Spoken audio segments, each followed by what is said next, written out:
নমস্কার। আজকে যারা আমাদের এই লাইভে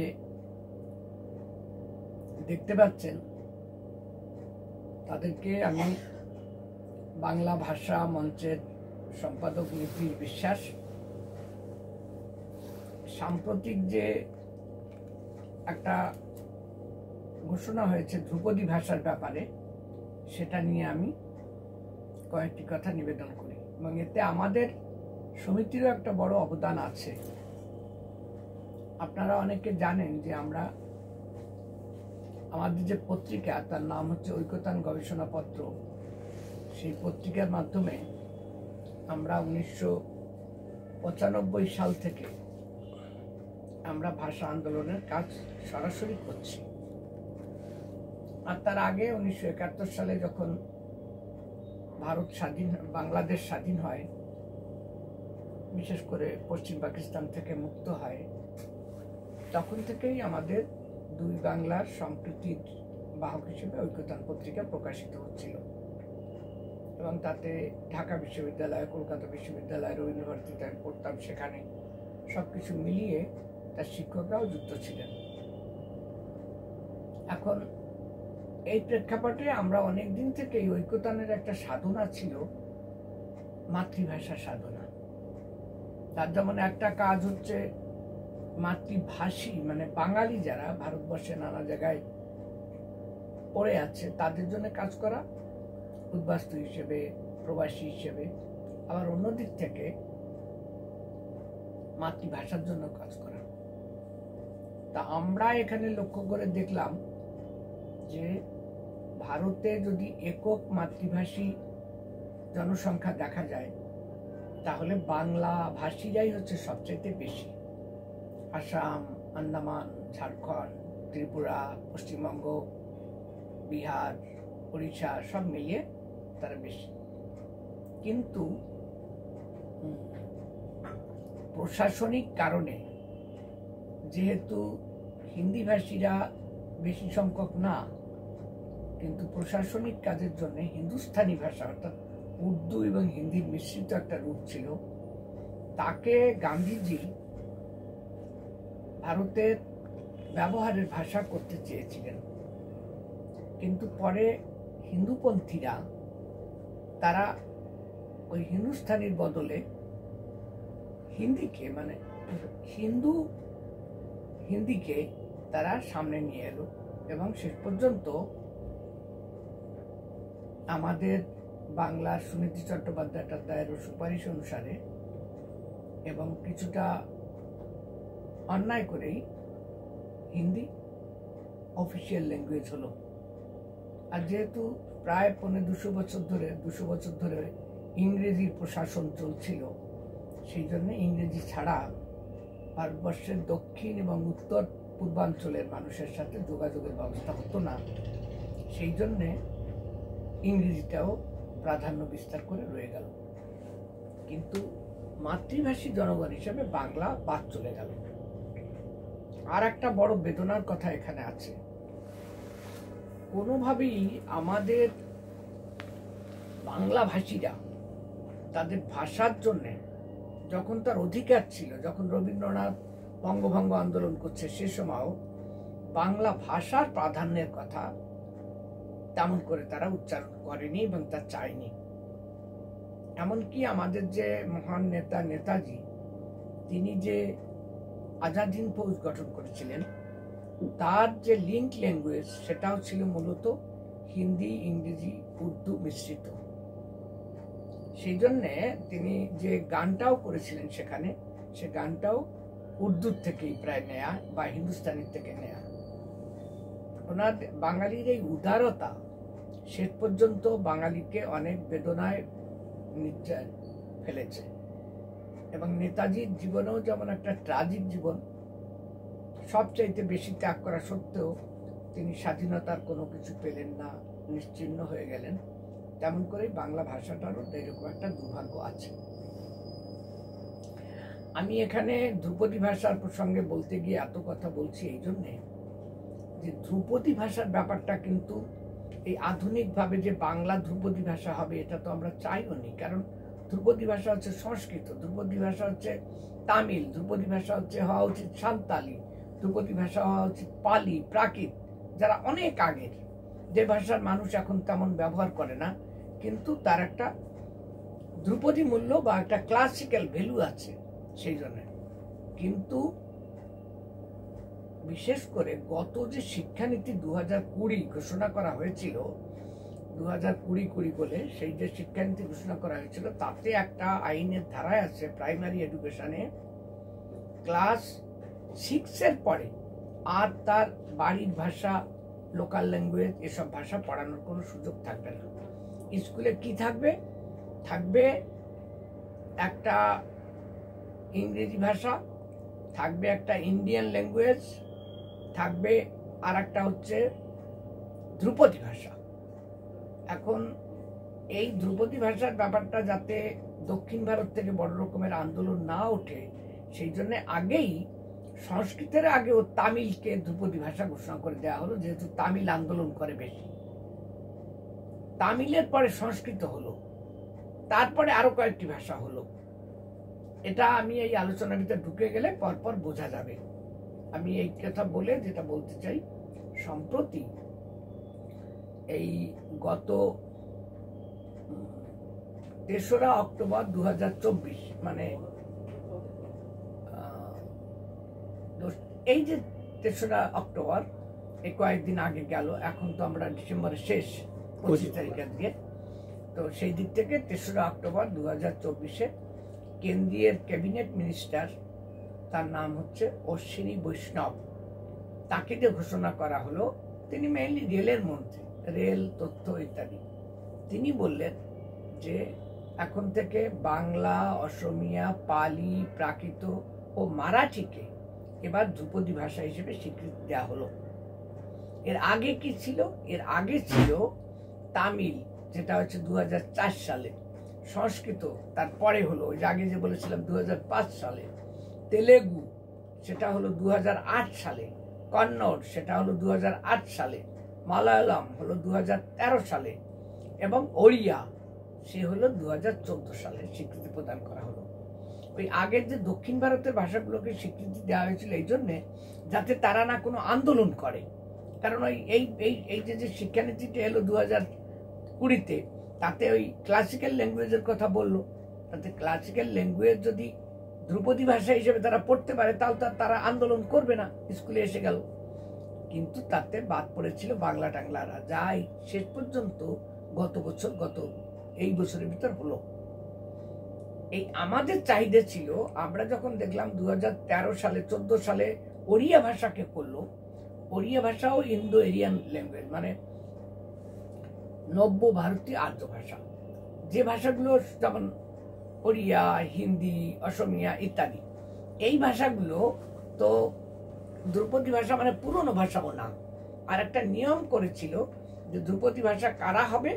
ধ্রুপদী ভাষার ক্ষেত্রে 2006 সালে একটা অম্বিকেশ্বরী তখন তথ্যমন্ত্রী, তথ্য, সংস্কৃতি ও পর্যটন মন্ত্রী, তিনি বলেছিলেন যে যে ভাষায় 1.5 থেকে 2000 বছরের পুরনো, যার সাহিত্য সম্ভার ভালো, যা প্রজন্মের পর প্রজন্ম ধরে মানুষ ঐতিহ্যগতভাবে ব্যবহার করে আসছে, কিন্তু আর যার আধুনিক রূপের থেকে পুরনো বৈশিষ্ট্য সুস্পষ্টভাবে আলাদা, মানে আধুনিক যে ব্যবহার হচ্ছে তার থেকে কিন্তু মূল যে শুরু হয়েছিল সেটা আলাদা হবে। এমনি পুরনো কালের ভাষাকে আধুনিক কালে ব্যবহৃত ভাষার ধারাবাহিকতাহীন হতে হবে, এবং সেই শর্তে তাকে ক্লাসিক্যাল ল্যাঙ্গুয়েজে দেওয়া যাবে। তবে তিনি তখন স্বীকারও করেছিলেন, this are not classical language in the usual sense. সারা পৃথিবীতে যেভাবে ধ্রুপদী ভাষা হয় সেইভাবে সেটা না, সেটা ইন্ডিয়ান পরিপ্রেক্ষিতে বলা উচিত, রাজনীতির পরিপ্রেক্ষিতে বলা উচিত। যেভাবে হিন্দি চাপিয়ে দেওয়া হচ্ছিল তার বিরুদ্ধে যাতে আন্দোলন না হয়, সেই কৌশলগতভাবে ব্যবহার করে এটাকে গ্রহণ করা হয়েছিল, সেই হিসেবে এটা হলো। তারপরে আমরা আন্দোলনটা শুরু করলাম 2013-14 সাল থেকে। কেন?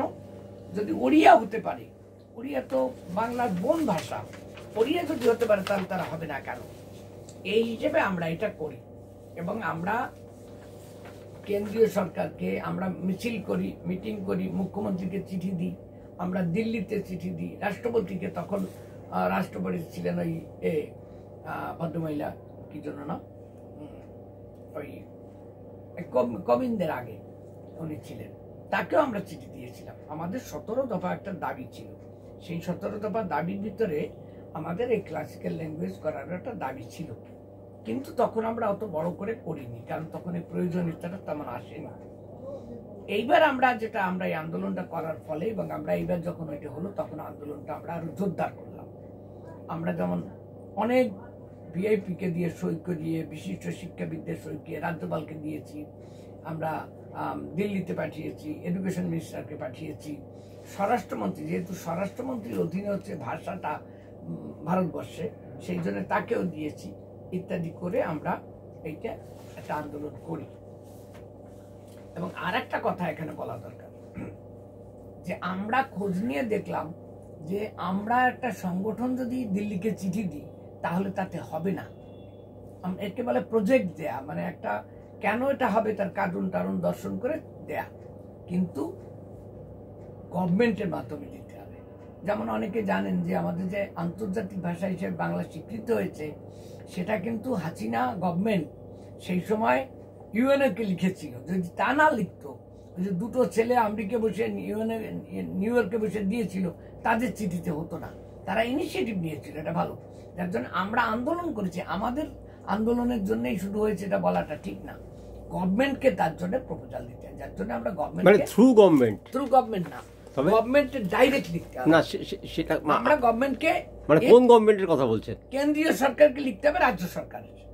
আমরা রাজ্য সরকারের কাছে আন্দোলন করেছি, কেন্দ্র সরকারকে সরাসরি দিয়েছি, কিন্তু কেন্দ্র সরকার বলেছে ওটা থ্রু, ওটা আসতে হবে মানে গভর্নমেন্ট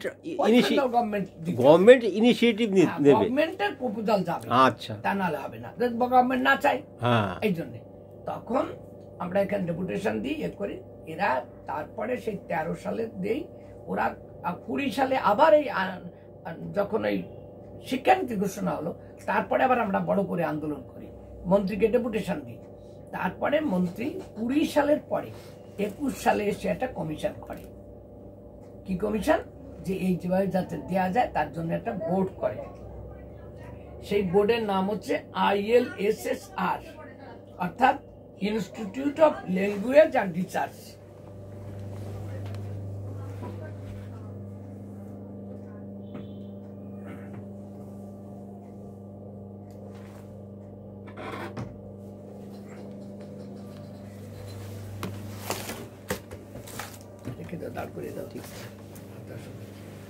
আচ্ছা, ল্যাঙ্গুয়েজ অ্যান্ড রিসার্চ, এই যে জিনিসটা, এইটা ওই এর অফিস হয়েছে নিউ টাউনে। সেই অফিসটায় আমি ওখানে গেছি, ওখানে গিয়ে ওদের সাথে কথাও বলেছি।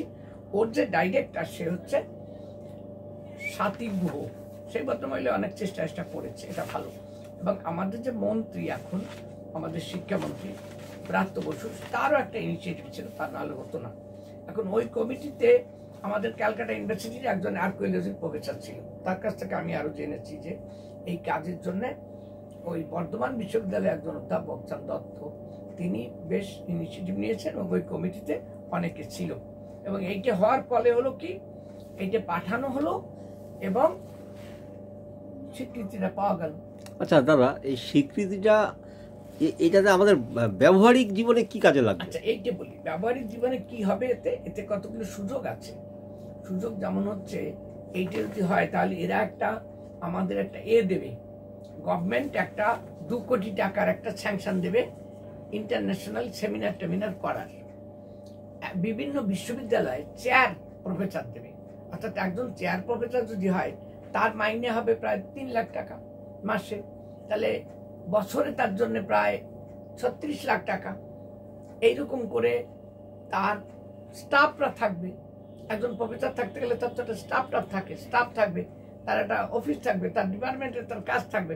এইসব মিলিয়ে 3-4 কোটি টাকা তার জন্য ব্যয় হয়।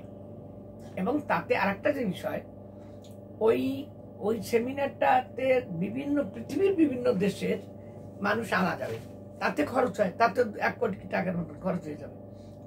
তৃতীয় একটা কথা আছে, ওরা রিসার্চ করবে এই ল্যাঙ্গুয়েজটার ডেভেলপমেন্টের নানা কাজে, ফলে ল্যাঙ্গুয়েজটা নিয়ে চর্চা এবং এটা হবে, তাতে অনেক লাভ হবে।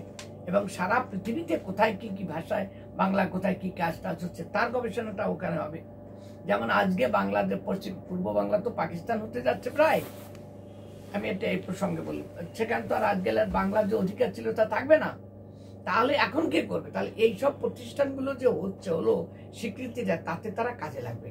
আর একটা আমরা বলেছি যে শুধু তোমরা ক্লাসিক্যাল ল্যাঙ্গুয়েজ করে ছেড়ে দিচ্ছ এটা না, কটা টাকা দেবে তাতে না, আমরা চাচ্ছি যে এর সাথে সাথে এই ভাষাটার উন্নয়নের জন্য তোমরা আরো অনেক কিছু করো প্রয়োগের জন্য। কি প্রয়োগ? আমরা বলেছি তোমরা লোকসভায়, বিধানসভা, লোকসভায় বা রাজ্যসভায় ভাষণ দেওয়ার জন্য যে ব্যবস্থা তা প্র্যাকটিক্যালি নেই, আইনে আছে, কিন্তু তা দিতে গেলে 10 দিন আগে নোটিশ দিতে হয়, অনেক ঝামেলা। এইবারে বিকাশ ভট্টাচার্য বাংলায় ভাষণ দিয়েছে, এই ক্লাসিক্যাল ল্যাঙ্গুয়েজ ব্যাপারে উল্লেখ করে ভাষণ দিয়েছে। আর কি, আমাদের যদি গ্রামের একজন ভালো মেয়ে, ভালো ছেলে, সে যদি একজন এমপি হয়, ওটা যদি সঙ্গে সঙ্গে ট্রান্সলেশনের ভালো ব্যবস্থা থাকে, তাহলে আমার গ্রামের উপযুক্ত ছেলে মেয়েরা ওখানে গিয়ে লোকসভায় কথা বলতে পারবে। তাহলে এটা একটা এম্পাওয়ারমেন্ট। দ্বিতীয় একটা কথা আছে, আমি আমার রাজ্যে বাংলায় প্রশাসনের কাজ পুরো হয় না, ব্যাংকে বাংলায় কাজ হয় না। এই যে আমাদের পশ্চিমবঙ্গের সব জায়গায় এডুকেশন অফিসিয়াল কাজ তো হয়ই না, সমস্ত পশ্চিমবঙ্গের সমস্ত অফিসিয়াল কাজ যদি বাংলায় হয়, যেমন বিহারে হিন্দিতে সবকিছু হয়, যেমন উত্তরপ্রদেশে হয়, যেমন আসামে সবকিছু হিন্দি অসমিয়াতে হয়, বাংলায় হয় না। আজকে যদি ওয়েস্ট বেঙ্গলের সমস্ত স্কুলে, আচ্ছা আর একটা বলি, এর সাথে একটা কথা বলা উচিত, সেটা হচ্ছে এই সার্কুলারের পরে পরে আর একটা সার্কুলার এসছে, আর আগেই আর একটা সার্কুলার এসছিল। আমরা যেমন দাবি করছিলাম সেন্ট্রাল গভর্নমেন্টের কাছেও যে কেন্দ্রীয় বিদ্যালয় যেহেতু সবার প্রতিষ্ঠান, মানে সব ভাষাভাষী সব মানুষের, সেখানে বাংলায় পড়া, বাংলা মাধ্যম থাকতে হবে। মানে ওয়েস্ট বেঙ্গলের কেন্দ্রীয় বিদ্যালয়গুলি না, ওয়েস্ট বেঙ্গল না, শুধু সারা ভারতে যেখানে কেন্দ্রীয় বিদ্যালয় আছে সেখানে বাংলা একটা সাবজেক্ট নেওয়ার সুযোগ থাকতে হবে। আমি যদি ওয়েস্ট বেঙ্গলের একজন আইএস করি, আমার ছেলে মেয়ে বাংলা পড়বে না? আমি যদি তামিল ক্যাডারে হই, তাকে তো বাংলা পড়ার সুযোগ থাকতে হবে। ওই জন্যে এই সেন্ট্রাল গভর্নমেন্ট এই কেন্দ্রীয় বিদ্যালয়গুলো করেছিল, যাতে তার মাতৃভাষা পড়ার সুযোগ থাকে। এবং কি সেখানে যদি কম ছাত্র হয়, আর একটা নিয়ম আছে সেন্ট্রাল গভর্নমেন্টের, যদি 10 জন ছাত্র কোনো ক্লাসে থাকে তার জন্য টিচার দিতে হবে একজন। আর কোনো স্কুলে যদি 10% থাকে তাহলে মাধ্যম থাকতে হবে একটা। কিন্তু এটা আইনে রয়েছে, কার্যকরী হয়নি। আর কি, এটা কার্যকরী হয় কোথায়? তামিলে যেমন কার্যকরী, এটা যেমন মালায়ালামে কার্যকরী হয়েছে। মালায়ালামের সমস্ত স্কুলে একটা পেপার মালায়ালি নিতে হবে। না, আপনি এই যে কথাটা বললেন মালায়ালামে কার্যকর হয়েছে, তা সেইটাই বেঙ্গলে কার্যকর হলেই তো অনেকখানি মানে কি, এখনই প্রায় 50,000 টিচার লাগবে। হ্যাঁ, যত প্রাইভেট স্কুল আছে, যত কেন্দ্রীয় বিদ্যালয়ের স্কুল আছে, শুধু তার 10-12টা ক্লাস, তাতে যদি একটা স্কুলে 3 জন 4 জন টিচার এরকম হবে না একটা সাবজেক্ট পড়াতে গেলে। আর একটা কথা, এই সার্কুলারে, এই যে সার্কুলারের নাম্বার হচ্ছে CBSE/DIR (ACAD) 2023, মানে 2023 জুলাই 21। এই সার্কুলারটা বেরিয়েছে সিবিএসসির ডাইরেক্টর জোসেফ ইমানুয়েল দিয়েছে। এই ইমানুয়েলের যে সার্কুলার, এই সার্কুলারের ভিত্তিতে কেন্দ্রের যত সিবিএসসির স্কুল আছে, মানে কেন্দ্রীয় যে বোর্ড, সেই স্কুলের নমিনেটেড যত আছে, সব রাজ্যে আছে, সেই রাজ্যে যত স্কুল আছে সেখানে 22টি ভাষা মাধ্যমে পড়ানো হবে। নট এইটা যে শুধু ওই ভাষাটা পড়ানো হবে, ভাষা মাধ্যমে। মানে আমার সল্টলেকের কেন্দ্রীয় বিদ্যালয় যদি হয়, তাহলে সেখানে 22টা ভাষা মাধ্যমে টিচার, স্টুডেন্ট ইত্যাদির ব্যবস্থা করতে হবে। মানে বিশাল ব্যাপার। কিন্তু এই যদি হয় তাহলে তো ছাত্র থেকে টিচার বেশি হয়ে যাবে। টিচার শুধু বেশি না, আর একটা কথা আছে যে এটা বাস্তবসম্মত করা কঠিন। হ্যাঁ, এটা তো আমরা বলেছি তুমি বেঙ্গলে যেখানে হয় সেখানে তুমি দুটো একটা বাংলা মাধ্যমের স্কুল করো, বাংলা মাধ্যম না। এই যে 22টা ভাষার টিচার নিয়োগ করতে হবে, তার মানে অঙ্কের জন্য 22টা ভাষা, 22টা টিচার, না না না, ইংলিশের জন্য 22টা টিচার, অঙ্ক এবং অঙ্ক একটা কথা আছে, সায়েন্স সাবজেক্টগুলো ইংরেজিতে পড়ানো হয় কেন্দ্রীয় বিদ্যালয়ে, না কেন্দ্রীয় বিদ্যালয়ে সায়েন্স সাবজেক্টগুলো ইংরেজিতে পড়ানো হয়, সোশ্যাল সায়েন্সে হিন্দিতেও পড়ানো হয় আর ওই মাতৃভাষা পড়ানো হয়। তাহলে এই যে 22টা ভাষাতে কি কি পড়ানো হবে? 22টা মানে সোশ্যাল সায়েন্স, যেমন ইতিহাস, যেমন মানে মানে সায়েন্সের সাবজেক্ট না, সোশ্যাল সায়েন্স, আচ্ছা, যেমন ইতিহাস, ভূগোল, বাংলা, ভূগোলটা সায়েন্সের ভিতরে চলে যায়। আচ্ছা, ইতিহাস, বাংলা, বাংলাটা তো একটা বাংলা ভাষা। হ্যাঁ, ভাষা। আমি বলছি অন্য সাবজেক্ট, বিষয়, হ্যাঁ, বিষয়ের মধ্যে প্রধানত বাংলা মাধ্যম থাকলে কি হবে, একটা ছেলেকে বাংলায় ওই প্রশ্নগুলো, যেমন আমাদের ওয়েস্ট বেঙ্গল বোর্ডে 13টা ভাষায় প্রশ্ন হয়, তাহলে প্রশ্নগুলোও করতে হবে এবং তার উত্তরও দিতে পারবে তারা সেই ভাষা ইচ্ছে করলে। এই যে সুযোগটা, এই সুযোগটা থাকবে মাধ্যম। এটা ইন্ডিয়ার মতো একটা বহুভাষী দেশে একটা দারুণ বৈচিত্র্য এবং বৈশিষ্ট্য, যদি এটা আইডিয়ালি করা যায়, যেটা সোভিয়েত দেশে ছিল। আমার যুক্তি হচ্ছে যে যে রাজ্যে যে যে ভাষা মাতৃভাষা, সেই ভাষাই কেন্দ্রীয় বিদ্যালয়গুলোতে চালাক না, তাতেই অনেক হয়ে যাবে। না, সেই ভাষাটা না, যেমন অসমিয়া ভাষা চলো, পশ্চিমবাংলায় বাংলা ভাষা, এটা কথা আছে। এইটুক করলেই তো অনেক উপকার হয় মানুষের। কথা আছে, ধরা যাক উত্তরপ্রদেশের প্রায় আমার 14 লক্ষ বাঙালি আছে, এবং তা কোথায়, ওখানে 3-4টে জেলায়, বিশেষ করে উধম সিং জেলায় হচ্ছে তাতে একটা বিরাট সংখ্যক। সেন্ট্রাল গভর্নমেন্টের নিয়ম আছে সংবিধানে, যদি 10% ছাত্র থাকে সেই স্কুলে, তাহলে বাংলার মানে তার মাতৃভাষা একটা টিচার থাকে, তার মাতৃভাষার টিচার পড়ানোর।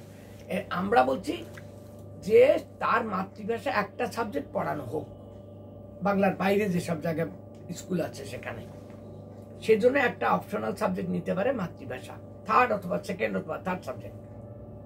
ইংরেজি, হিন্দি, ইংরেজি থাকুক, হিন্দি না, একেবারে হিন্দি নেবে না, না নিক, ইংরেজি নিল আর বাংলা নিল, সে নিতে পারে।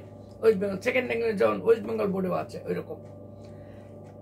আমি এইটা নিয়ে একটা কথা বলি এই জায়গায়, যে এইটা একটা অবাস্তব কথা, 22টা মাধ্যমে পড়াবে, দিয়েছে কেন দিয়েছে, যাতে এটাকে নষ্ট করে, এটা আইওয়াস ছাড়া আর কিছু না। আর একটা কথা আমরা বলেছি যে, কিন্তু আমরা একটা ডাক দিয়েছি, বাস্তবসম্মত না, আমরা দিয়েছি এই সার্কুলার অনুসারে যেখানে যেখানে স্কুল আছে সেখানে বাংলা প্রয়োগের জন্য ঝাঁপিয়ে পড়ো। অন্তত আমরা গিয়ে বলবো একটা সাবজেক্ট তো আগে পড়ান, তারপরে 22টা মাধ্যম করবেন। তাহলে সারা ভারতের সেন্ট্রাল স্কুলে যদি, যেখানে আমার 20টে 30টে 40টে 50টা ছাত্র আছে বাংলা মাধ্যমে, তাদের যদি বাংলাটা পড়ানোর সুযোগ হয়, সেটা একটা বড় জিনিস হবে। অবশ্যই তাই, এই জিনিসটা আমরা দাবি করেছি, এবং এটাও আমরা তার জন্য আন্দোলন করছি যে ওয়েস্ট বেঙ্গল সমস্ত স্কুলে বাংলাটা পড়াতে হবে। বাংলা মাধ্যম সমস্ত স্কুল মানে সমস্ত কেন্দ্রীয় বিদ্যালয়, সমস্ত কেন্দ্রীয় বিদ্যালয়, মডেল মানে সিবিএসসি স্কুল, এইটা যদি পড়ানো হয়, তাহলে জিনিসটা কি হবে, তাহলে বাংলার প্রতি মানে একটা, আর অন্যরাও যে থাকবে। আর ওয়েস্ট বেঙ্গলে আর একটা কথা আছে, ওয়েস্ট বেঙ্গলে যারা পড়বে সবাইকে বাংলা পড়তে হবে একটা সাবজেক্ট, এইটা সার্কুলার আছে। সেইটা যদি কম্পালসারি করা যায়, তাহলে ওয়েস্ট বেঙ্গলে একজন উর্দু পড়ার ছেলে, সে কোনোদিন বাংলা না জেনে এখানে কলকাতা বাস করে গেল, একজন হিন্দিভাষী সে বাংলা না জেনে বাস করে গেল, কিন্তু আসামে অসমিয়া জানে না, এর হবে না, রাস্তায় অসমিয়া ছাড়া বলা যায় না, ওই তামিলনাড়ুতে হবে না, কর্ণাটকে হবে না। ফলে এই জিনিসটা বেঙ্গলে বাঙালির এই উদারতাই হোক আর দুর্বলতাই হোক, আর কি এর ভিতরে একটা রাজনৈতিক কথা আছে, যেটা কেউ বলবে না, আমি সে কথাটা বলছি। অধিকাংশ দলের কেন্দ্রীয় অফিস দিল্লিতে, সেন্ট্রাল বড় দলের, এবং তারা ভাবে হিন্দিতে বলতে পারলেই বোধহয় আমাদের উদ্ধার হয়ে যাব, এবং তারা হিন্দি ইংরেজির বিরুদ্ধে কোনো কথা বলে না, তার যে আগ্রাসন, সেই আগ্রাসন নিয়ে কোনো কথা বলে না।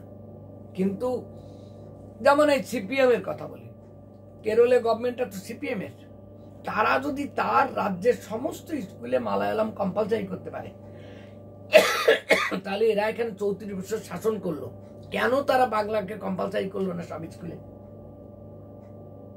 আইনে ছিল, কেন করেনি?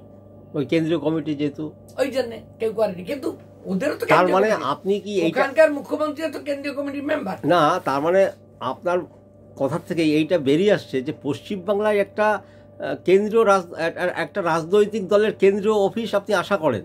আমি তা বলছি না, কেন্দ্রীয় অফিস আগেও ছিল এখানে, কার? সিপিএম এর ছিল, হ্যাঁ। লয়েন্স রেঞ্জে, তারপর ওদের ছিল, কিন্তু কথাটা তা না, 11-র আগে তো ছিলই, যার জন্য 11 সালের আগে পর্যন্ত বাংলার যে মর্যাদা ছিল সেই মর্যাদা 11 সালের পর থেকে হিন্দি রয়ে যাচ্ছে। এই যে একটা রাজনৈতিক চক্রান্ত, নেপোরা দই মারল। স্বাধীনতা সংগ্রামে সবচাইতে বেশি প্রাণ দিয়েছে বাঙালিরা, তার জায়গায় নেপোরা দই মেরে নিল। সুভাষচন্দ্রের মতন তার নাম নেই ইতিহাসে প্রায়। এই জায়গাটা আমরা একটা জাতিসত্তা বোধ, এটা আমরা এই নয় যে আমরা হিন্দিওয়ালাকে মারবো, এটা তাকে তাড়াবো না। আমাদের তো, আমরা যে বাংলা ভাষা সমিতি করি তাতে তো আমরা কাউকে বলিনি এ রাজ্য থেকে তাড়াতে হবে। আমরা বরঞ্চ বলেছি সবাই শান্তিপূর্ণভাবে থাকবে, অন্য রাজ্যে যারা আছে তারাও শান্তিপূর্ণ থাকবে। এই ব্যাপারে সংবিধানে যে ভাষার নিয়ম আছে সেই নিয়মটা মানতে হবে, এই তো আমাদের কথা। সেই জন্যই ক্লাসিক্যাল ল্যাঙ্গুয়েজের জন্য যে আমরা আন্দোলন করেছি তাতে যে একটা আমাদের সাফল্য, আমরা বাংলা ভাষা সারা পশ্চিমবঙ্গে কম্পালসারি করার জন্য যে আন্দোলন করেছি তাতেও আমাদের একটা সাফল্য এসছে, এবং সেটা 2 দিন পরে কার্যকরী হবে। এই হচ্ছে আমার এই ব্যাপারে কথা। দাদা, যদিও এটা বলা ঠিক হবে কিনা জানি না, কারণ এটা আন্তর্জাতিক ব্যাপার। এই যে বাংলাদেশের যে পরস্পর যে ঘটনাগুলো ঘটে চলেছে আর কি, হাসিনার পতন, হাসিনার ইন্ডিয়াতে চলে আসা, তারপরে বেশ কিছুদিন তাকে আত্মগোপন করে রাখা, সে কোথায় আছে জানি না। এখন কিন্তু পরিষ্কার হয়ে যাচ্ছে যে উনি ইন্ডিয়াতেই আছেন, দিল্লিতেই আছেন, এবং কালকে চিঠি দিয়েছে বাংলাদেশ গভর্নমেন্ট যে ওনাকে ফেরত পাঠাতে হবে। তার মানে এখন ছবি আরও অনেক পরিষ্কার, মানে ছবি এখন পরিষ্কার হয়ে যাচ্ছে। তাহলে এখন এই ব্যাপারে আপনার কাছে একটা মতামত আমি জানতে চাইবো, যে এতদিন আমি জানতে চাইনি, আজকে সুযোগ হয়েছে বলেই আমি বলছি যে ছবি যখন পরিষ্কারই হয়ে যাচ্ছে যে হাসিনা ইন্ডিয়াতেই আছে এবং ইন্ডিয়া তাকে ফেরত দেবেন না, এই অবধি কালকের ছবি আমি দেখে ফেলেছি। আপনাকে এইভাবে প্রশ্ন করব, যেহেতু আপনার জন্মভূমি পূর্ব পাকিস্তান, তার মানে আপনিও এই দেশের সাথে আপনার মানে বিরাট একটা সম্পর্ক আছে, এবং দীর্ঘদিন আপনি ভাষা নিয়ে আন্দোলন করছেন। এমতো অবস্থায় আমরা কি কোনো দিন দুটো দেশকে এক হতে দেখব, এটা কি আমরা আশা করতে পারি? মানে আপনার অভিজ্ঞতা থেকে যদি আপনি কিছু বলেন আর কি। একটা সংক্ষেপে একটা উত্তর দিই। জার্মান, পশ্চিম জার্মান এবং পূর্ব জার্মান ছিল, ভাগ হয়ে গেছিল, এবং এই ভাগ হওয়ার পেছনে সাম্রাজ্যবাদীদের চক্রান্ত ছিল। ভিয়েতনাম, দক্ষিণ ভিয়েতনাম এবং উত্তর ভিয়েতনাম আলাদা হয়ে গিয়েছিল, কিন্তু তারা যখন স্বাধীন হলো, মুক্ত হলো, তখন এক হয়ে গেল। আর আমার নেতাজি, তিনি অবিভক্ত ভারতবর্ষ চেয়েছিলেন, এবং পাকিস্তান আর বাংলাদেশের ইন্ডিয়ার সাথে এক হবে কিনা আমরা জানি না, কিন্তু আমি বলতে পারি যে ইউরোপ, এখন যে ইউরোপের কান্ট্রিগুলো, ইউরোপে পাসপোর্ট লাগে না এখন, এটা তো জানো যে এখন ইউরোপে পাসপোর্ট লাগে না, গোটা ইউরোপ ঘোরা যায়, এবং কারেন্সিও কারেন্সি এক হয়ে গেছে ইউরো। তাহলে ওটা ইউরো কারেন্সি যদি হতে পারে, তাহলে আমাদের এই যে পাক ভারত উপমহাদেশ, এমনকি দক্ষিণ এশিয়ার ভিতরে যে এই ঐক্যটা হবে না, কারণ যার যার রাজ্য তার থাক, কিন্তু আরো সখ্য বাড়াক। যেমন নেপালের সাথে আমাদের সখ্য, যেমন সিকিম আমাদের সখ্য না, সিকিম তো 75 সাল পর্যন্ত আলাদা দেশ ছিল। হ্যাঁ, 75 সালে ভারতের অঙ্গরাজ্য হলো। তাহলে আমি সিকিম না, ভুটান কথা। হ্যাঁ, ভুটান। সিকিম কিন্তু এখন আমাদের, সিকিম তো ভারতের অঙ্গরাজ্য হলো 1975 সালে। আমি তো ওখানে আমি চাকরি করে এসেছি, ওখানে সবাই আমাদের আছে। আগে তো সিকিমে পাসপোর্ট করে যেত তো 75 সালের আগে। ঠিক।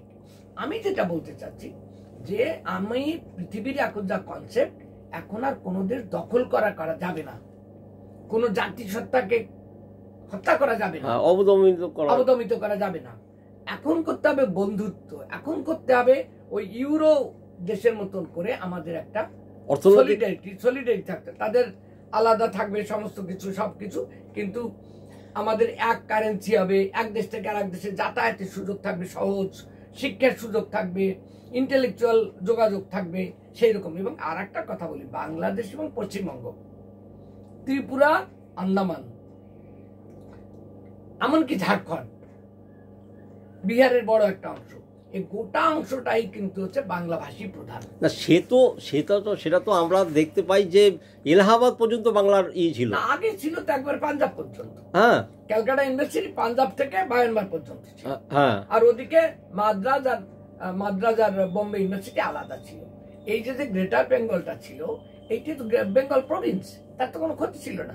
বরঞ্চ এটা আলাদা না থেকে পাশাপাশি থাকলে, এবং যদি আবার এইরকম হবে না, আমি কখনো এই কথা বলি না যে কোনো দেশের সার্বভৌমত্ব নষ্ট করতে হবে, এটা একটা কনফেডারেশন তৈরি করতে হবে এবং দক্ষিণ এশিয়া এটা করতে হবে। তাহলে হবে কি, দক্ষিণ এশিয়ার শান্তি যদি প্রতিষ্ঠা হয়, তাহলে যুদ্ধের খরচ যদি না থাকে, যেটা কমিউনিস্টদের মানে একটা ভাবনা যে there will be stateless society. এখন যেটা চীনের থেকে যে রাস্তাটা হচ্ছে সেটা তো একেবারে জার্মানি পর্যন্ত চলে যাচ্ছে, হ্যাঁ, রাশিয়া হয়ে সেই একদম সাইপ্রাস পর্যন্ত চলে যাচ্ছে। তাহলে ওই যে রাস্তা যাচ্ছে, তার মানে এতগুলো দেশ, এই উত্তর পশ্চিম এশিয়া যে মুসলিম কান্ট্রিগুলো বেশিরভাগই, মানে যারা একসময় ভারতের উপর অত্যাচার করে সব সম্পদ নিয়ে গেছে আর কি, সেই তৈমুরলঙ্গের দেশ, সেই সব দেশ, এই যে সিরিয়া, লেবানন, এই সব জায়গাগুলো তো পুরো ভারতীয়। সব দিনই একটু যোদ্ধা জাতি ওরা, কিন্তু মানে এই যে ভারতে যে খাইবার গিরিপথ দিয়ে লুট করে একের পর একাধিকবার তারা আসছে, এবার তাদের সাথেই তো গত 10 বছর ধরে দেখছি মোদি সেই সব দেশের সাথে উনি সম্পর্ক তৈরি করছেন। এটা ভালো, এটা তো একটা বিরাট সুখবর। শুধু সুখবর না, আমাদের ইন্ডিয়া, এটা বলি মোদির কথা শুধু না, একেবারে জন্মকাল থেকে নেহরুর থেকে একটা নন যে গ্রুপিং পলিসি, মানে আমরা কোনো গ্রুপে যাব না, সাম্রাজ্যবাদীদের কোনো গ্রুপে যাব না, কোথাও না, আমরা যে নন অ্যালাইন্ড মুভমেন্টটা, যেটা যে মুভমেন্টটা ভারত ছিল চ্যাম্পিয়ন, তৃতীয় বিশ্বের ছিল সেরা, তৃতীয় বিশ্বের সে ছিল চ্যাম্পিয়ন, মানে সবচেয়ে বড় ছিল, মানে মূল নেতা ছিল, সেইটা কিন্তু একটা নন অ্যালাইন্ড মুভমেন্ট, কিন্তু শান্তি আন্দোলনের একটা বড় শর্ত। আমি এই কথা পরিষ্কার করে বলছি, গরিব মানুষের কোনো রাজত্ব চাই না। না না, ওদের গরিব মানুষ শুধু ওরা চায় রাস্তাঘাট, বিদ্যুৎ আর জল, রুটি। এই রাস্তাঘাট, বিদ্যুৎ আর জল, এই তিনটে যদি ওরা পায়, রুটি ওরা তৈরি করে নিতে পারে। তাই তো না, রুটির ব্যবস্থা তা না থাকলে, জমির অধিকার না থাকলে, রাস্তা না থাকলে জমিতে যাবেটা কি করে? আমি এটা আমার অভিজ্ঞতার কথা বলছি। আমি এটা তুমি বলছো ডেভেলপমেন্টের কথা, তুমি বলছো সেকেন্ড স্টেজ, আমি বলছি প্রাইমারিটা এখনো আমাদের দেশে সব ঘরে পরিষ্কার জল নেই তো, পানীয় জল নেই। কারণ আমি আমার পরিষ্কার মনে আছে, মোদিজি প্রধানমন্ত্রী হওয়ার সময় বোধহয় আমি চিঠি দিয়েছিলাম 13 কি 14 সাল, যে আপনি বলছেন যে শৌচালয় দরকার, গ্রামে গ্রামে শৌচালয় করবেন, তা শৌচালয় করবেন, তা সেই শৌচ কার্য করবেটা কি দিয়েছে? জলই তো দেয় তার বাড়িতে। তাই না, এখন আমার ওই চিঠিটা অনেকে বলে ভাস্কর তুই এত চিন্তা করিস? আলো হ্যাঁ, কারণ আমি গ্রামে ঘুরেছি, আমি বিহারের গ্রামে ঘুরেছি, আমি আমার গ্রামে ঘুরেছি, আমি জানি। হিরেন মুখোপাধ্যায় এমপি ছিলেন, তিনি একটা দাবি তুলেছিলেন নেহরুর কাছে, দেখেন আমরা বড় কিছু চাই না, আমরা চাই ভারতবর্ষে সমস্ত গ্রামে যেন পরিশুদ্ধ পানীয় জলটা দেয়া হয়, তাহলেই তো কেল্লা ফতে একটা। দ্বিতীয়ত হচ্ছে বাসস্থান, মিনিমাম বাসস্থান, সেটা তো এখন বিভিন্ন মানে গৃহ, তা বললে কি হবে? এখনো কলকাতার রাস্তায় যে পরিমাণে মানে স্ট্রিট বয়রা জন্মাচ্ছে, না এদের ব্যাপারটা কিন্তু দাদা আমার কাছে একটু অন্যরকম খবর আছে।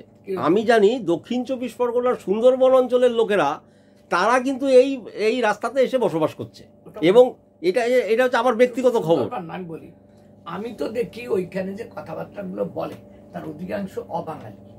না সেগুলো তাহলে অন্য রাজ্যের কিছু আছে না, তাই বলে আমাদের যে কলেজ স্ট্রিট এলাকায় যারা শুয়ে থাকে, আপনার কলেজ স্ট্রিট চত্বরে অবাঙালি থাকতে পারে, কিন্তু মূলত কলকাতার যারা স্ট্রিটে বসবাস করে, যাচ্ছি না, আমি আমার কথাটা বলি, হ্যাঁ, তারা কেউ কিন্তু উদ্বাস্তু না। এই কথাটা আমি এটা বলি, একটা কথা, সেটা আমি একটা বাংলাদেশ ব্যাপারে যে কথাটা তুলেছে সেটি নিয়ে আমার দুটো কথা আছে।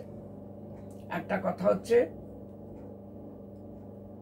সারা ভারতে যে বাঙালি উদ্বাস্তুরা এসেছে, সারা ভারতে এখনো তাদের জমির পাট্টা হয়নি। আমরা গত বছর সেপ্টেম্বর মাসে কলকাতার রাস্তায় আন্দোলন করেছিলাম, মিরাটের 15,000 বাঙালি উদ্বাস্তু পরিবারকে আরেকবার উদ্বাস্তু করে দিচ্ছে, সেখান থেকে তাড়াচ্ছে। এবং সারা ভারতে, শুধু মানে যোগীর রাজ্য মিরাটে না, শুধু মিরাট হস্তিনাপুর তা না। এবং আমি বলি এই জায়গায় এই যে তোমার এই যে ছত্তিশগড়ে, এই যে উড়িষ্যায়, আমি উড়িষ্যায় যাবো পরের মাসে, উড়িষ্যায় বিভিন্ন জায়গায়, এমনকি এই যে আসামে বাঙালি যে পরিমাণে উচ্ছেদ করে দিচ্ছে, এবং গরিব উদ্বাস্তু বাঙালিদের তাদের যে জমি জমা দেওয়া ছিল তার থেকে গ্রামের পর গ্রাম উচ্ছেদ করে দিচ্ছে। এই যেটা দিচ্ছে, এমনকি সেটা হিন্দু মুসলমান দুইজনদেরই, শুধু মুসলমান বলে বা হিন্দু বলে ওরকম নয়, দিচ্ছে বাঙালি বলে। এই জায়গায় গেল এ ভারতবর্ষে নানাভাবে শোষিত নির্যাতিত বাঙালিরা। আর একটা কি, পূর্ব বাংলায় যারা এখন নির্যাতিত হচ্ছে তারা হচ্ছে বাঙালি হিন্দুরা। এবং আমি তো 64 সালে এসেছি, তার আগের কথা বলছি, তখন থেকে কোনো দিন, এমন একটা দিন হয়নি যেদিন বাংলাদেশ থেকে হিন্দুরা না ভারতবর্ষে এসেছে। না, সেই সময় তো কাজের জন্য আসতো না, সেই সময় কি অত্যাচারিত হয়ে আসতো? আমরা তো অত্যাচারিত হয়ে এসেছি, কাজের জন্য কেন আসবে? তোমার মা বাবা কি কাজের জন্য এসছে নাকি? আমার বাবা তো আসছে 50 সালে। তাহলে 50 সালে তো দেশভাগের পরে নিশ্চয়ই ওইখানে কোনো টেরর হয়েছিল। না, আমি যতদূর জানি আমার বাবা চলে আসছিল পড়াশোনা করে চাকরি বাকরি করবে, সেই একটা। সেটা আলাদা কথা, পড়াশোনা করতে কলকাতায় তো সবাই আসতো, সেটা আলাদা, সেটা সবসময় এখনো বাংলাদেশের ছেলেরা, মানে গ্রামের ছেলেদের একটা ধারণাই হচ্ছে কলকাতায় যাওয়া। কলকাতা বলে না, শহর। আমার বাড়িতে যেমন সবাই ঢাকায় যেত, আমার দাদা কাকারা ঢাকায় চাকরি করতো এবং তারা ঢাকায় ছিল, আমরা কলকাতা মুখী ছিলাম না। এবং এই যে কলকাতায় যে আসতে হলো, আমার দাদা কোনদিন আসেনি, তো মৃত্যু তো ওখানে হয়েছে, আমরা কিন্তু মানে কলকাতা মুখী ছিলাম না। আমি ওটা বলছি না, এই যে প্রত্যেকটা সময় ধর্মীয় যে বিভাজনটা, এবং এই ধর্মীয় বিভাজনটা হতো না, দরকার ছিল না। এটা ইংরেজ যেমন করলো তেমন আবার আমাদের কাস্ট হিন্দুরা করলো। কিছু মনে করো না, আমাদের যে কাস্ট হিন্দুরা তারা জমিদার ছিল অধিকাংশ, তারাই এই ভাগটা করে তাদের নিজের। দেখেন, এই যে হিন্দু মুসলমান যে মানে দ্বন্দ্বগুলো বলা হয় বা ঘটানো হয়, আমি দাদা ভগবান গোলায় 19 বছর ছিলাম, এবং গরিব মানুষের ভিতর কোনো দ্বন্দ্ব নাই। আমি কিন্তু হিন্দু মুসলিম ব্যাপারটা আমি বুঝি না। না, আমি দায়িত্ব নিয়ে বলতে পারি, একজন মুসলিমের সাথে আমি এক পাত্রে আমি খাবার মতো ক্ষমতা রাখি। না, আমি আমার কাছে মুসলমান যে অন্য একটা কিছু আমি ভাবি না। এটা আমার ব্যক্তিগত কথা বলছি আমি। তুমি তো আমাদের সমিতি কাজ করেছো আমাদের সাথে। আমাদের স্লোগান কি? আমাদের স্লোগান হচ্ছে একই বৃন্তে একটি কুসুম হিন্দু মুসলমান। না, সেটা তো জ্ঞানের কথা না, জ্ঞানের না, আমি আমার অভিজ্ঞতার কথা বলছি, বাস্তবের কথা বলছি। আমি বাস্তব অভিজ্ঞতার কথাই বলছি। আমি মায়ের দুধ যে ছেলে আর মেয়ে একসাথে খায়, সে কি মায়ের কোনো আলাদা? তাহলে সেটা আমি যদি ওয়েস্ট বেঙ্গলে বসে ভাবতে পারি, তা বাংলাদেশে এমন কি ঘটনা ঘটেছে অন্য কারণে বলি কথাটা। তার জন্য, এর জন্য এই যে এখন যে বেড়েছে, তার জন্য হাসিনা দায়ী। দুটো কারণে দায়ী। হাসিনা প্রথমত হচ্ছে গত 15 বছর নির্বাচনী ব্যবস্থা ভেঙে দিয়েছিল, ও তো রাত্রে ভোট করেছে। মমতা যেমন এই ভোট করে আমাদের এখানে, সেই রকম জোর করে ভোট করেছে। আর মমতার পেছনে আছে মোদি, সে তাকে মানে তার এই যে এত অন্যায় করছে, তার কোনো একজন অ্যারেস্ট হচ্ছে, সব ছাড়া পাচ্ছে। এটা যেমন এইখানে একটা চক্রান্ত, আর ওখানে চক্রান্তটা হচ্ছে, ওখানে চক্রান্তের পেছনেও কিন্তু কিছুটা মোদি তার একটা আশ্রয় ছিল। আর দ্বিতীয় তার সাথে হচ্ছে ওখানে হাসিনা তার ক্ষমতা রাখার জন্য ওই কাজটা করেছে। এমনকি এটা বলতে অন্যায় হবে না যে আমার নেতা, প্রিয় নেতা মানে মজিবর যে বাকশাল গঠন করেছিল, ভাবছিল আমি চীন হয়ে গেছি। আর তুই অর্থনীতিতে যদি সমাজতান্ত্রিক না হয়, তাহলে তুই এক পার্টির সরকার করবি কেমন করে? ওই এক পার্টির সরকার করবে বলছিল, আকাশ কুসুম কল্পনা। এবং এটা হয় না, এবং এটা গণতন্ত্র ধ্বংস করা, তাতে সে ফ্যাসিস্ট হয়ে উঠছিল, সেটা ভালো না। সেই প্রবণতাটা শেষ পর্যন্ত হাসিনার মধ্যে দেখা গেল। এটা গেল একটা। দ্বিতীয় কি করলো, ও যখন দেখা গেল তখন আবার ও ভীত হয়ে গেল নিজে, যে অন্যায় কাজ করে, চুরি করে ভোট করে, সে তো আবার সন্ত্রস্ত থাকে নিজে যে কোন সময় আমি পড়ে যাব। সেই জন্য সে 5000 আইডিয়াল মাদ্রাসা করে দিয়েছে, যা কোনোদিন পাকিস্তান আমলেও ছিল না, এবং তাদের জন্য স্পেশাল গ্রান্ট দিয়েছে। এবং আরেকটা কি করেছে, মাদ্রাসার ডিগ্রিকে ওই মানে আমাদের জেনারেল এডুকেশনের ডিগ্রি 1 করে দিয়েছে।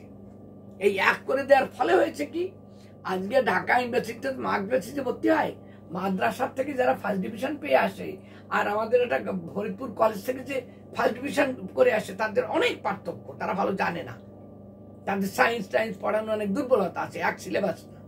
ফলে ওই ফাজিল টাজিল পাস করে এসে তারা ওই বিএ অনার্সে এসে ভর্তি হয়ে যাচ্ছে, এমএতে ভর্তি হয়ে যাচ্ছে। ফলে ঢাকা ইউনিভার্সিটির ছাত্রের 60% হচ্ছে এখন মাদ্রাসার ছাত্ররা। এই যে প্রতিবিপ্লবটা করেছে ওই মাদ্রাসার যে ছেলেরা, তাদের তো প্রথম থেকে তো মক্তব মাদ্রাসা, তাদের তো শেখানো হয় ধর্মের ভিত্তিতে।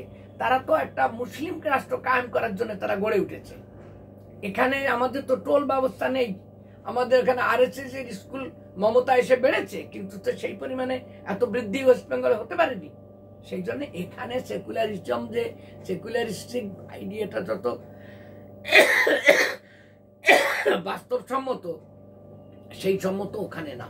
কিন্তু আজকে তুমি উত্তরপ্রদেশে যাও, সেখানে সিলেবাস ইত্যাদি দিচ্ছে, তারা কিন্তু সেইটা ভয়ঙ্কর ভাবে একটা উগ্র হিন্দুত্ববাদকে ছড়াচ্ছে, আর ওখানে উগ্র মুসলমান। এর জন্য এইটা কিন্তু যে পড়িয়েছে ইউনুস এসে, তা তো না, ইউনুস তো এসে 4 মাস, তার আগেই এর ভিত তৈরি হয়ে গেছিল হাসিনা। এবং হাসিনার সময় হিন্দুদের পরে অত্যাচার হয়েছে, মন্দির ভেঙেছে, এবং ওই গ্রামে গ্রামে যে আওয়ামী লীগের নেতারা, তারাই বেশি পরিমাণে জমি মানে হিন্দুদের দখল করেছে।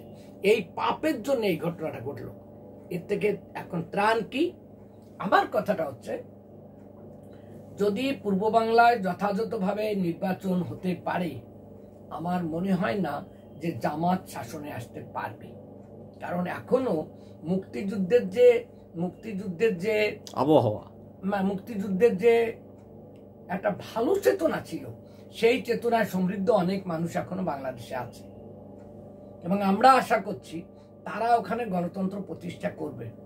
গণতন্ত্র যদি প্রতিষ্ঠা করতে পারে, তাহলে স্বৈরতান্ত্রিক মৌলবাদ থাকবে না। মৌলবাদের সাথে গণতন্ত্র মেলে না। ওটা হচ্ছে শরিয়তি শাসন। শরিয়তি শাসন অবৈজ্ঞানিক একটা ব্যবস্থা, এবং তা কখনো কোনো বিষয় না। যার জন্য এই গোটা মুসলিম কান্ট্রি যে এত অশান্তি কেন, ওই শরিয়তি শাসনের প্রাধান্যের জন্য। তালিবানে মেয়েরা শিক্ষিত হতে পারছে না, কোনোদিন হয়? মেয়েদের এখন এই যুগে মেয়েদের পেছনে রেখে কোনো জাতি এগোতে পারে? এই জন্য আমরা মনে করছি, যদি ওটা না হয়, যদি বাংলাদেশের যুদ্ধটা আরো দীর্ঘদিন হতো, যদি 9 মাসে না শান্তি হতো, যদি ওরা যুদ্ধ করে উঠতো, তাহলে রেভলিউশন হতো ভিয়েতনামের মতন।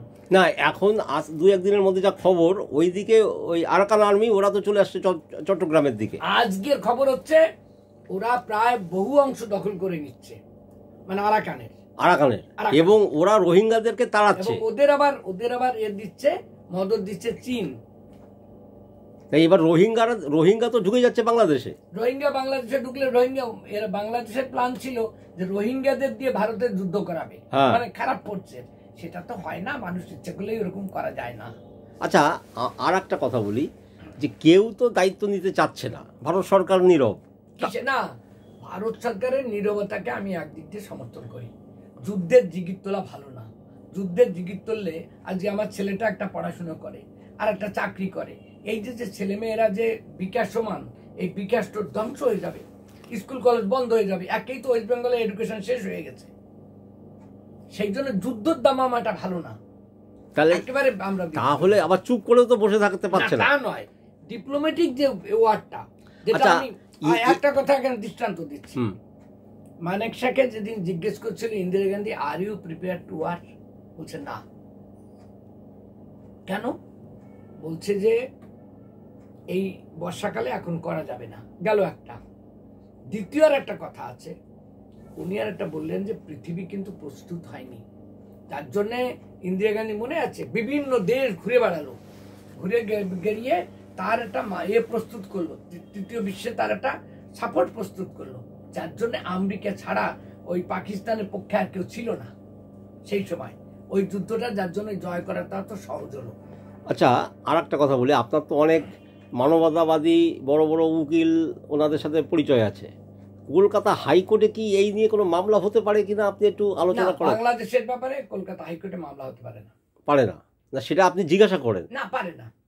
কারণ কেন আমি এটা আমার মনে কেন আসলো বলি, এটা হতে পারে কোন জায়গায় হতে পারে?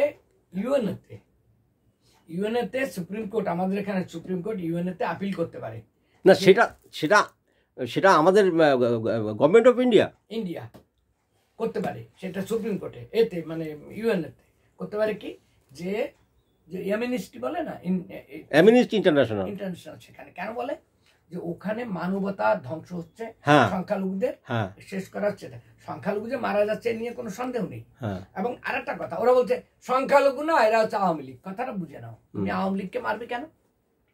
তুমি তার বিরোধী হতে পারে, তুমি আওয়ামী লীগকে মারবে, এটা কি মানবতার পক্ষে নাকি? তুমি তাকে পরাজিত করো রাজনৈতিক ভাবে, তুমি খুন করবে কেন? এটা কোনো শাসন ব্যবস্থা হতে পারে? আজকে আমি ধরো মমতার বিরোধী, তাই জন্য এসে পুলিশ এসে আমাকে ধরে নিয়ে গিয়ে মারবে শুধু? এটা তো হতে পারে না।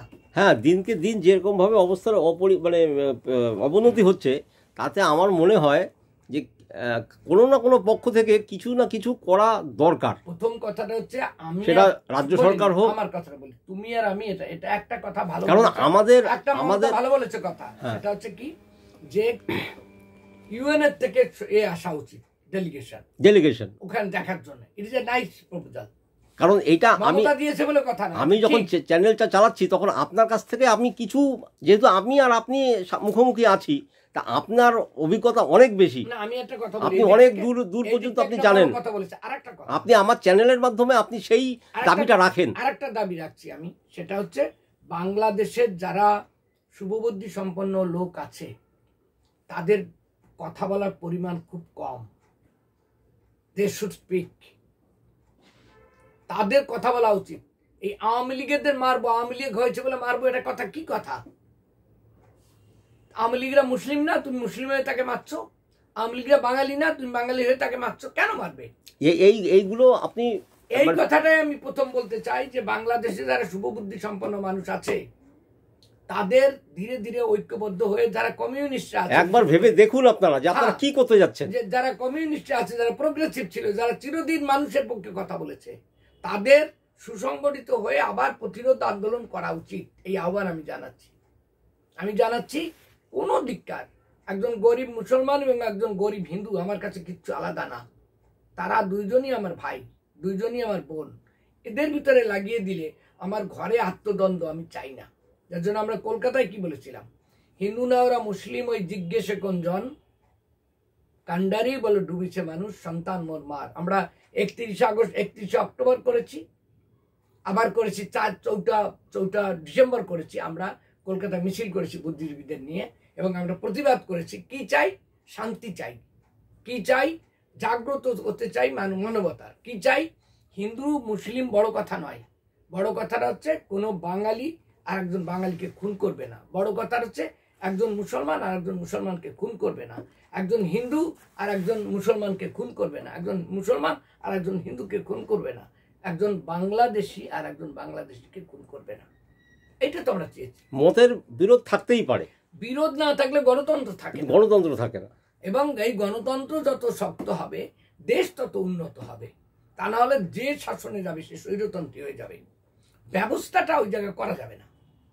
এইটা হচ্ছে আমার আবেদন, এবং এই আবেদন আমরা বলতে চাই যে প্রথম কথাটা হচ্ছে, দক্ষিণ পূর্ব এশিয়ায় ইউরোপের মতো একটা অঞ্চল, সভারেন্টি, নিজেদের ভিতরে বন্ধুত্বমূলক উন্নয়নমূলক সংযুক্তি চাই। দরকার হলে এক কারেন্সি, এই তো বলছি, দক্ষিণ পূর্ব এশিয়া একটা কারেন্সি তৈরি করে তাই করা উচিত।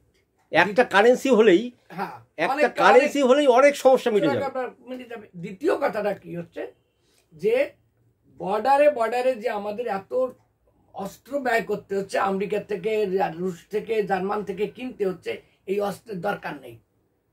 ওখানে শান্তির গান হোক, এবং সেটা সংস্কৃতি। এবং আর একটা কথা বলি, আমার মনে হয়েছে পূর্ব বাংলা এবং পশ্চিম বাংলার ভিতরে যে সাংস্কৃতিক ঐক্য ধীরে ধীরে শক্ত হচ্ছিল, সেইটা দেখে অবাঙালিরা, আমি বাঙালি হিসেবে একটা কথা বলি, অবাঙালিরা, সে পাকিস্তানি অবাঙালি এবং সে কাশ্মীরি অবাঙালি, গুজরাটি অবাঙালি, তারা এই ভাঙনটা চেয়েছে যে বাঙালি আবার কি উঠে আসলো, নেতাজির বংশধরে কি আবার সামনে চলে আসবে, এই ভয়ে তারা এই আত্মদ্বন্দ্ব বাজিয়েছে। সমস্ত বাঙালিকে আমি এটা বলতে চাই, হিন্দু প্রধান কথা না, মুসলমান প্রধান কথা না, প্রধান কথা তোমার মাতৃভাষা, তোমার মা বাংলা ভাষা, তার সাথে তোমরা ঐক্যবদ্ধ হও। দাদা অনেক অনেক ধন্যবাদ আপনাকে সময় দেওয়ার জন্যে।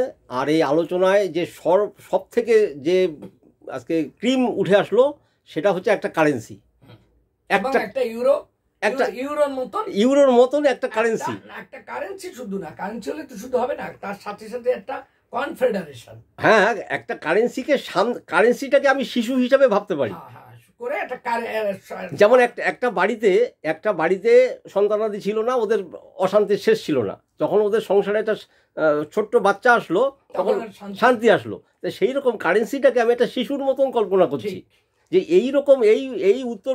আর অনাহারী লোক যদি বাংলাদেশ থেকে বা পাকিস্তান থেকে আসুক, যদি শ্রম, তারা তো শুধু মানে পেট নিয়ে আসবে না, তারা হাতটাও নিয়ে আসবে। তাকে যদি আমরা খারাপ কাজে না লাগিয়ে শ্রমের কাজে লাগাই, তাকে যদি আমরা উন্নয়নের কাজে লাগাই, তার মেধাটাকে যদি আমরা বিজ্ঞানে লাগাই, তাহলে তো হবে। এই বিকাশটা চাই।